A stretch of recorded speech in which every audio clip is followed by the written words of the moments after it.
Salut les voyageurs! Aujourd'hui on se retrouve pour parler des Shichibukai, ou devrais-je dire des ex-Shichibukai, ainsi que de leurs primes. Mais avant de commencer la vidéo, toi cher voyageur qui passe par là, je te vois. Abonne-toi pour faire partie de l'aventure Logpause. Et n'oubliez pas, rejoignez-moi sur Instagram. Bien sûr, si la vidéo t'a plu, n'oublie pas d'activer ton haki du likement pour me montrer ta puissance et aussi active la cloche pour ne rien rater. Les Shichibukai, ou corsaires si vous préférez, sont un groupe de 7 grands pirates, des grands noms de la piraterie connus à travers les océans. Ceux-ci sont soit des capitaines d'équipage, soit n'en ont aucun à l'instar de Mihawk dont on va parler plus tard. Ils ont tous conclu un certain accord avec le gouvernement mondial leur permettant d'agir à leur côté quand le gouvernement en a besoin, mais de rester des pirates sans pour autant être pourchassés par la marine. Ils sont surnommés les chiens de la marine, mais la plupart ne suivaient même pas réellement les autorités supérieures. Chaque corsaire avait une raison de signer un pacte avec le gouvernement mondial, et ce que ce soit pour des bonnes ou mauvaises raisons. Certains ont d'ailleurs abusé de cette autorité et de ce pouvoir à des mauvaises fins comme Crocodile ou encore Doflamingo. Et dans cette vidéo, je vais parler des primes éventuelles de tous les ex-corsaires, car vous n'êtes pas sans savoir que plus aucun pirate ne porte actuellement le titre de corsaire suite aux récentes mesures prises par le gouvernement mondial et la marine à la rêverie. Commençons par ceux qui sont ex-corsaires depuis bien longtemps, à commencer par Crocodile. Et oui, vous n'êtes pas sans savoir que cet ex-corsaire a bien mis la pagaille en usant de son titre et tout particulièrement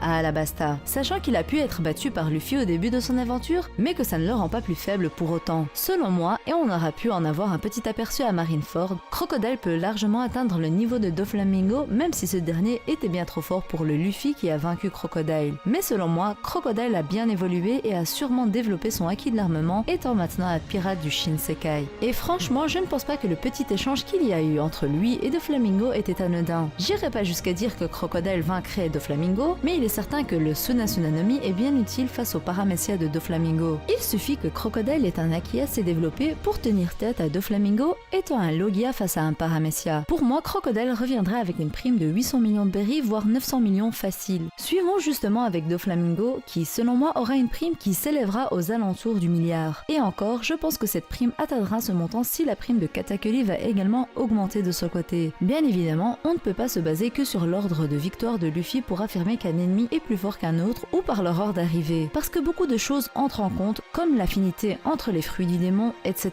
Si dans un shonen classique, ton dernier ennemi sera plus fort que ton premier ennemi, ce n'est pas forcément le cas dans One Piece. Et un exemple tout bête, mais pour moi Barbe Noire est l'antagoniste final de Luffy, mais pour autant, il n'est pas plus fort que Kaido ou Big Mom, et pourtant, il sera bel et bien le dernier que Luffy devra terrasser. De ce fait, je n'aime pas me baser juste sur l'ordre d'apparition des ennemis pour justifier leur puissance et en faire un classement, sachant que les débats de puissance sont toujours assez subjectifs et qu'on n'a pas grand chose sur lequel se baser. Bref, tout ça pour dire que pour moi, Doflamingo aura une prime Only Alive, bien évidemment, environnant le milliard. On est d'accord, la prime augmentera si et seulement si il s'évade de prison, et c'est quasiment certain que ça se produira étant donné ses connexions. Pour moi, ils l'ont enfermé le temps que son existence se fasse oublier avant de le libérer, mais une fois que la marine découvrira la supercherie, ils n'hésiteront pas à mettre un one-tête sur la tête de Doflamingo, et un assez élevé pour tout ce qu'il a fait subir au peuple de Dressrosa en plus de sa puissance et de son rapport avec le monde de la pègre. Parlons maintenant de Jinbei.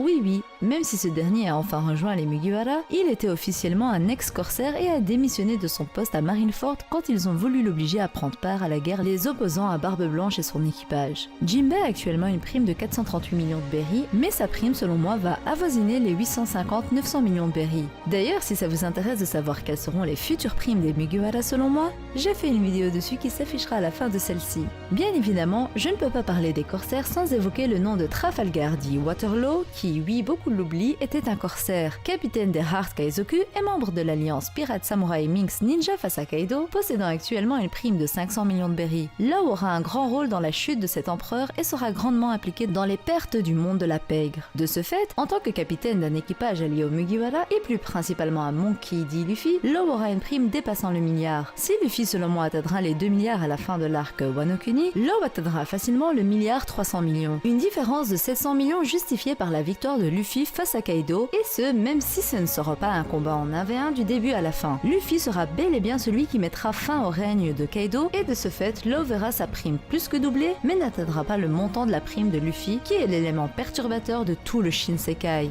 Eh bien, croyez-le ou non, j'allais oublier de vous parler de Gekko Moria, un personnage qui effectivement a donné du fil à retordre à Luffy et qui aura sans nul doute un rôle important dans le futur. Effectivement, la dernière fois qu'on l'a aperçu, il était allé voir Barbe Noire sur l'île de la Ruche pour récupérer Absalom, son Nakama mort des mains de l'équipage de Teach qui a récupéré son fruit, le fruit de l'invisibilité que Shiryu a mangé. Teach a invité Moria à rejoindre son équipage et ce alors que Shiryu l'avait blessé, une manière de bien nous faire comprendre tout autant qu'à Moria que s'il refusait, il ne serait plus de ce monde. De ce fait, on peut se dire que Moria va rejoindre Teach, à voir s'il sera définitif ou temporaire, le temps qu'il trouve un moyen de fuir. Mais son pouvoir, le Kagekage no Mi, est sans nul doute un pouvoir très fort et très utile surtout en temps de guerre. Moria possédait une prime de 320 millions de berries et ce du temps de Marineford car par la suite il était considéré comme mort après que Doflamingo ait tenté de l'éliminer suivant les ordres des hauts placés, le Gorosei.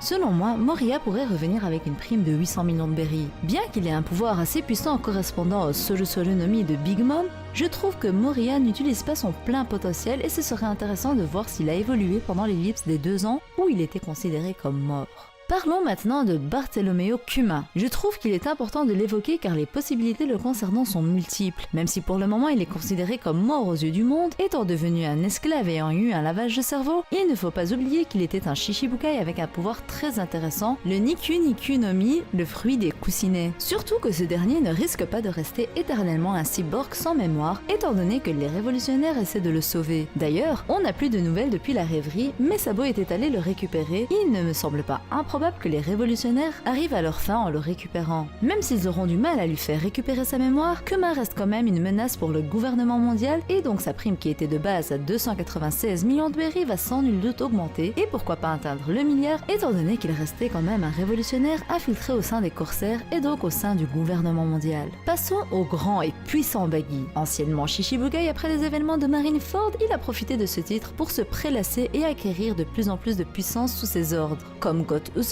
Baggy est un personnage qui a la chance de son côté et qui se voit vénéré comme un dieu alors qu'il n'en est rien. Sa prime actuelle est de 15 millions de berries étant donné qu'elle date des événements du début de l'œuvre. Soit East Blue, pas plus tard après, il se retrouvait à Impel Down jusqu'à s'en échapper grâce à Luffy et à participer à la guerre de Marineford. Baggy a un sacré fruit du démon mine de rien. C'est juste qu'il n'en fait pas bien usage et qu'il ne possède sûrement pas le Haki. Dans le cas contraire, il aurait été un pirate de grande renommée et ce sans compter sur sa chance, mais c'est ce qui fait le charme du personnage. Selon moi, il va avoir une prime de 600 millions de berries et sera l'ex-corsaire avec la prime la moins élevée. Logique, vous me direz. Boa Hancock, ou l'impératrice pirate, est la pirate la plus belle de l'œuvre et n'a pas que son physique sur lequel compter. En effet, même si on ne l'a jamais vu se battre en usant de toutes ses forces, Boa Hancock n'est pas devenue l'impératrice pirate ou Shishibukai en ne comptant que sur sa beauté. La force est également de son côté. Possédant le Haki des rois et étant l'impératrice de la tribu guerrière la plus forte, les Kuja, Boa Hancock est l'une des corsaires les plus fortes selon moi. Quand elle s'est vue révoquer son titre de corsaire, la première chose qu'elle ait dite et qui nous a marqué, c'est bien évidemment le fait que le gouvernement mondial et la marine avait oublié qui ils avaient engagé comme Shishibukai. Selon moi, elle dépasse largement le niveau de Smoothie qui est une suite commander de Big Mom et elle aura une prime atteignant le milliard et demi et j'espère sincèrement qu'Oda va la mettre à l'honneur prochainement car on n'a pas eu la chance de la voir dévoiler son plein potentiel. Je vous ai déjà fait une théorie dessus mais selon moi Hancock sera un renfort de cette guerre car elle ne se fera pas capturer par Kobe et sera plutôt informée de la situation de Luffy par ce dernier. Après tout, même si Kobe est un justicier de la marine, il reste l'ami de Luffy et par la même occasion est contre l'alliance de Big Mom et de Kaido. Il sait que la marine ne pourra pas y aller car ils sont tous occupés à chasser les Shishibukai et demandera donc à Hancock d'aller aider Luffy. Une manière de la mettre à l'honneur est de ne pas la retrouver emprisonnée. Je trouve que ça la décrédibiliserait elle et les propos qu'elle a tenus. Certes, il y a la nouvelle arme de Vegapunk qui est considérée comme assez puissante pour remplacer les corsaires, mais si Hancock venait à la faire tomber, ça montrerait sa supériorité et elle laisserait les simples marines à sa tribu, la tribu guerrière des Kuja. Une tribu où les femmes possèdent tout le acquis de l'armement faisant d'elle les plus redoutables guerrières des océans. De plus, je la verrais bien se battre contre Smoothie, un combat purement féminin où on aura droit, je trouve, à un bon combat entre Smoothie, membre de la tribu des longues jambes, et Boa Hancock, guerrière qui utilise principalement ses jambes pour le combat. Smoothie a actuellement une prime au-dessus des 900 millions, mais je vois une prime pour Hancock d'1,5 milliard pour sa supériorité face à Smoothie, mais également pour la menace qu'elle représente étant donné qu'elle règne sur un royaume purement combatif et qu'elle pourrait faire partie de la flotte de Mugiwara no Luffy avec son équipage des Kuja. Bref, vous l'aurez compris, je suis pour que Hancock soit enfin mis en avant pour sa puissance et non pas que pour son amour envers Luffy. Il nous reste alors un top 3 des corsaires et faisons un top croissant des primes alors. En commençant sans surprise par Weeble. Edward Weeble, fils autoproclamé de Barbe Blanche, il était fraîchement nouveau corsaire quand ce système a été déchu, mais avait déjà une prime de 480 millions de berries, soit une prime supérieure face à celle de presque tous les autres Shichibukai à leur enrôlement. Sa puissance est étonnante sachant qu'il n'est pas considéré comme possédant une prime à l'heure actuelle. De ce fait, on peut estimer que la menace qu'il représente est importante. Sachant que son adversaire était censé être Marco, on peut se dire qu'il atteint presque son niveau, et si plusieurs pensaient que Marco aurait perdu face à ce dernier, on peut dire que Marco le Phénix était tout à fait confiant pour sa victoire quand il est arrivé à Wano Kuni. Je cite « Je viendrai plus tard, mais je viendrai promis ». Un message qu'il avait demandé à Nekomamushi de transmettre à Luffy, stipulant noir sur blanc qu'il était totalement confiant pour sa victoire et qu'il comptait vaincre Weeble avant de rejoindre Luffy à Wano Kuni. De ce fait, je pars sur une prime de 1,8 milliard pour Weeble, sachant que je donne une prime de 2 milliards pour Marco, étant donné qu'il s'est fait vaincre par Barbe Noire qui a actuellement une prime de 2 milliards 200 millions de berries. Bon, passons au sujet qui va faire le plus de polémique, et de ce fait, je vous demande déjà de mettre des commentaires respectueux car chaque avis est totalement subjectif. Je vais donc vous faire part de mon avis sur la future prime de Mihawk, et je sais que beaucoup vont penser que je sous-estime Mihawk, mais ce n'est en rien une question de le sous-estimer, mais je vais vous expliquer mon avis. On le sait, Mihawk était le rival ultime de Shanks quelques années auparavant, et ce avant que ce dernier ne se fasse couper le bras en sauvant Luffy. Depuis, Mihawk a cessé de vouloir combattre Shanks, pensant tout simplement, en tout cas j'imagine, que Shanks se battrait avec un handicap et qu'il ne le considérait donc plus comme un rival. Tous leurs combats sont considérés comme nuls jusqu'à maintenant, mais on ne sait pas qui des deux est considéré comme plus puissant à l'heure actuelle. Si de son côté Mihawk est considéré comme le premier escrimeur du monde, Shanks quant à lui est l'un des Yonko et représente un danger inévitable de par sa position et surtout de par sa relation particulière avec le Gorosei. Ici le but n'est pas forcément de comparer leur puissance étant donné que chacun aura son avis par rapport à ça. Si pour moi Mihawk est plus faible que Shanks même s'il rivalise, pour certains Mihawk est plus fort que Shanks étant donné qu'il a arrêté de le prendre pour rival après la perte de son bras. Un argument qui ne peut pas être utilisé selon moi car la perte d'un bras, même s'il s'agit de son bras dominant en plus, n'est pas synonyme de diminution de force, bien au contraire. Shanks n'a fait qu'évoluer avec le temps et on sait qu'il est devenu Yonko il y a 6 ans seulement et que donc sa puissance n'a fait qu'augmenter depuis la perte de son bras et non le contraire. De ce fait, pour moi même si les deux étaient de niveau égal il y a des années, ce n'est plus forcément le cas. Et d'ailleurs ce n'est pas ça qui va jouer sur la prime. Je vous l'ai souvent répété mais la prime représente en premier lieu la dangerosité du criminel.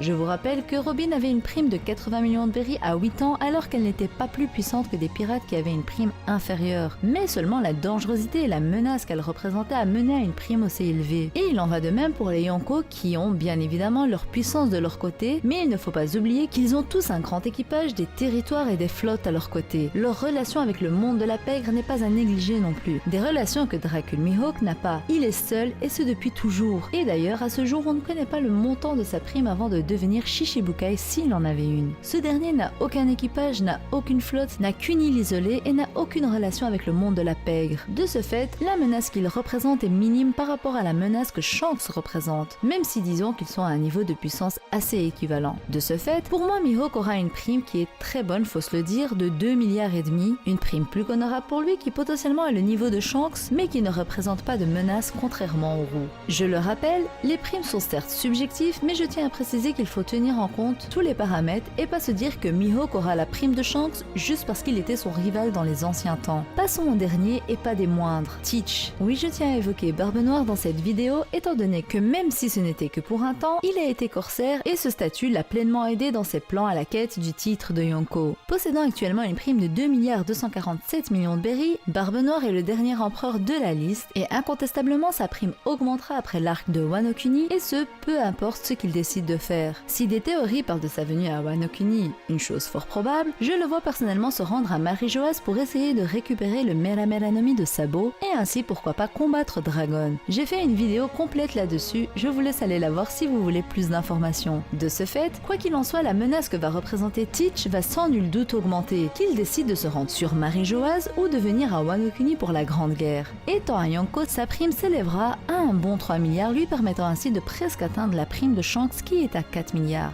Il est important aussi pour Teach de garder un certain écart au niveau de sa prime avec celle de Luffy et donc selon moi si ce dernier aura une prime de 2 milliards post-Wano, Teach devra avoir une prime aux alentours des 3 milliards. Voilà, c'était tout pour moi et j'espère que la vidéo vous aura plu. Dites-moi quels sont vos pronostics en commentaire tout en étant respectueux. Comme d'habitude, je compte sur vous pour liker la vidéo avec votre acquis du likement et n'oubliez pas d'activer la cloche pour améliorer votre acquis de l'observation. Sur ce, je vous laisse laisse et je vous dis à la prochaine. On se retrouve pour la review du chapitre 985 et j'ai tellement hâte. Bye!